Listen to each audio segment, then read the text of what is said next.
This is a Saturday Morning TVLog from Big D's Entertainment Rankings and Reviews. Welcome to another Saturday Morning TVLog, and this time around it's Thundarr the Barbarian, brought to us by Ruby Spears. Greetings, my fellow YouTubers. I'm Doyle, Big D. This, of course, is Big D's Entertainment Rankings and Reviews.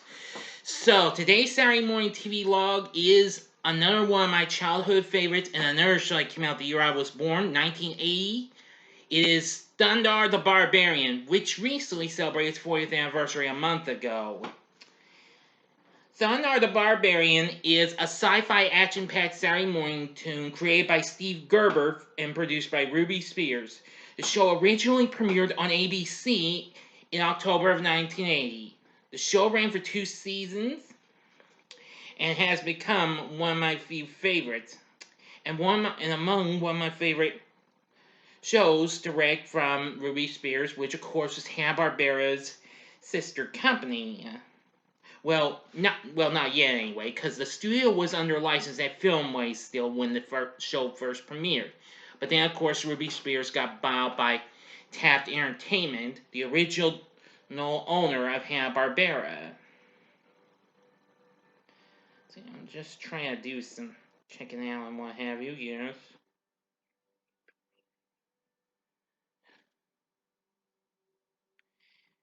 Anyway, okay. Now, the show takes place in the future, just 2,000 years from where the story first began. The year starts out in 1994, when a runaway planet hurls between the Earth and the Moon and unleashes cosmic destruction, and man's civilization is cast in ruin. But then, 2,000 years later, Earth is reborn, as the intro says. A strange new world rises from the old, filled with savagery, super science, and sorcery. Anyway, of course, this is a post-apocalyptic wasteland divided into kingdoms or territories, the majority of which are ruled by wizards, and whose ruins typically feature recognizable geographical features from the US and lots of others, like Mexico and London. Another notable feature of this future Earth is that the moon was broken into 2 pieces. As I mentioned, the shattered moon and the ruins of the former human civilization were caused by the passage of a runaway planet, as I've mentioned.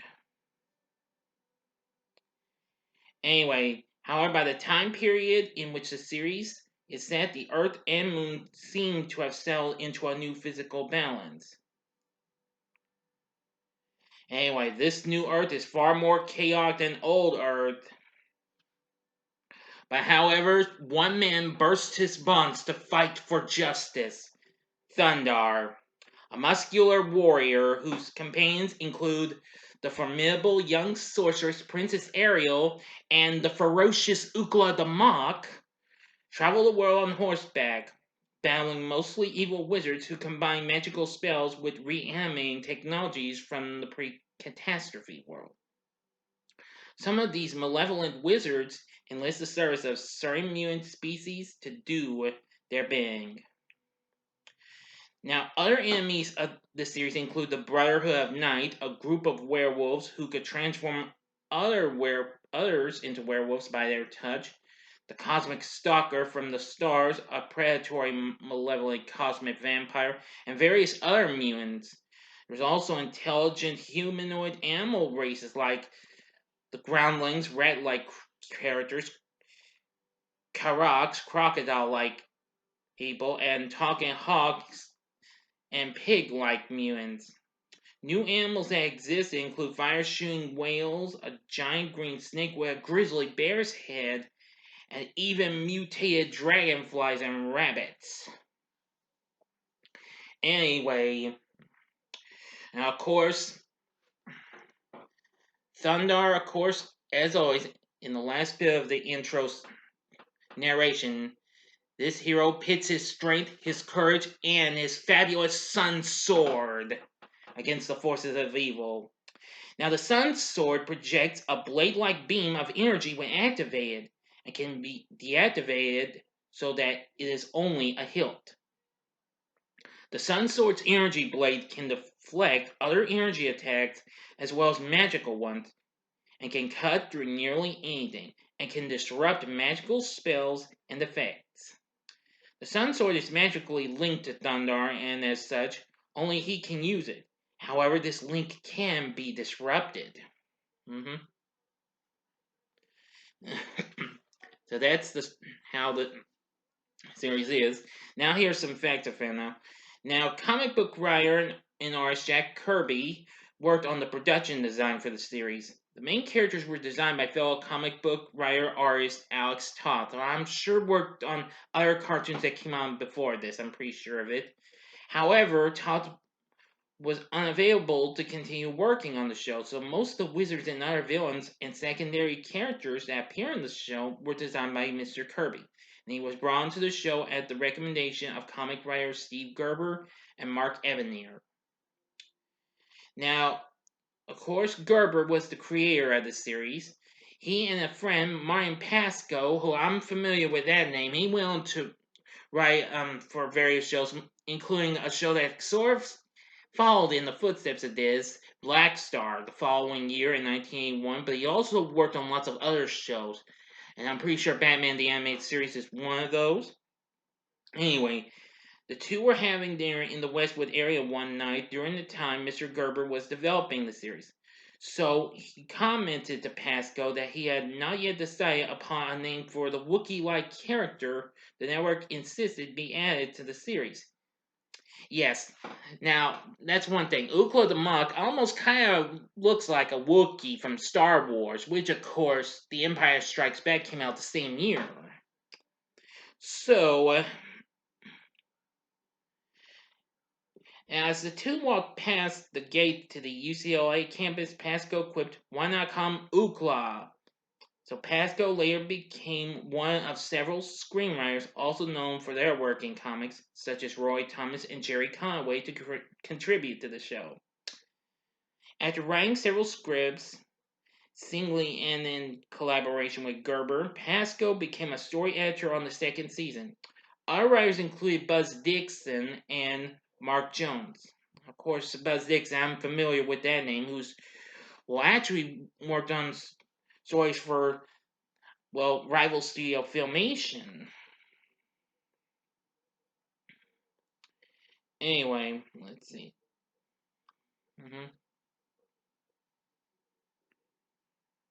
Okay. Anyway, that's how this story is. But anyway, I have seen all the series, both seasons. Now, both seasons ran on ABC. Let's see. Let's see. The first season had 13 episodes produced and aired, and then 8 more for the second season, which ended on Halloween in 1981. But however, it continued in reruns for the rest of the year, but unfortunately got canceled despite decent ratings and what have you. And ended in it, and well, it's stopped being rerun in 1982. But a year later, the show came back on NBC. Unfortunately, I think I recall that some of the Thundarr episodes were trimmed down a little bit because they had to surprise make this an action comedy type show, as they added a Heathcliff short, which Heathcliff premiered the same year on the same network, also from Ruby Spears. Shorts that were from the Heathcliff and Dingbat show or the Heathcliff and Marmaduke show, both of which were on ABC the same time Thundarr was. That's when I actually saw the show. However, a few years later, I got to see the show in its original form on the USA Network on their Cartoon Express block, and then later on Cartoon Network and Boomerang. Now, the show has been released on video cassette a few times, and it was also released on DVD as well. It was included on the Saturday Morning Cartoons 1980s compilation in 2010. Yeah, in May of 2010. A few months later that same year, The complete series came out through the Warner Archive. I think you can possibly get this for a reasonable price, I think, but I can't remember. But anyway, oh yeah, and if you don't have the 80s cartoon collection, you can also find it on the complete collection, which of course I bought not so long ago. Anyway, so I would recommend Thundarr the Barbarian. This is definitely a classic show, and let me tell you, if we didn't get Thundarr, we couldn't have gotten Black Star or He-Man. No sir. Anyway, now here's our voice acting cast.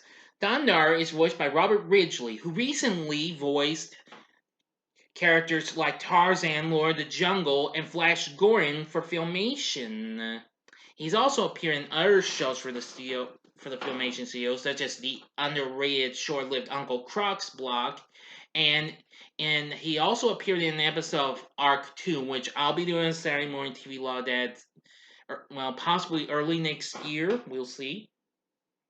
I actually like some of his famous catchphrases like Demon Dogs and Lords of Light, and his roar cry, Rawr! And as always, and of course always, Ariel Ookla Ride! Anyway, the vocal effects for Ookla the Mok was done by Henry Corden, who of course at the time was voicing a certain Fred Flintstone, which of course the Flintstones were on NBC at the time. And voicing Princess Ariel is Nellie Bellflower. Not really sure what she did after or before this, so you'll have to forgive me for that. But there's lots of other voice actors as well. Some that have done other shows, including Michael Bell and Key Luke, Chuck McCann. Let's see, Julie McWhirter, Alan Oppenheimer, Avery Schreiber, Hal Smith, Janet Waldo, William Woodson, and can you believe it, even Nancy McKeon, who that the same year this came out started playing Joe Ponycheck on The Facts of Life. If I'm not mistaken, let me check. Yep, that would be her, yes.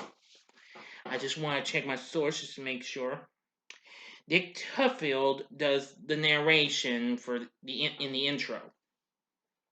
So Thundarr the Barbarian is definitely a show worth looking into. But if you have seen this show, good. Tell me what you thought about Thundarr the Barbarian. Is it one of your favorite 80s action-packed tunes?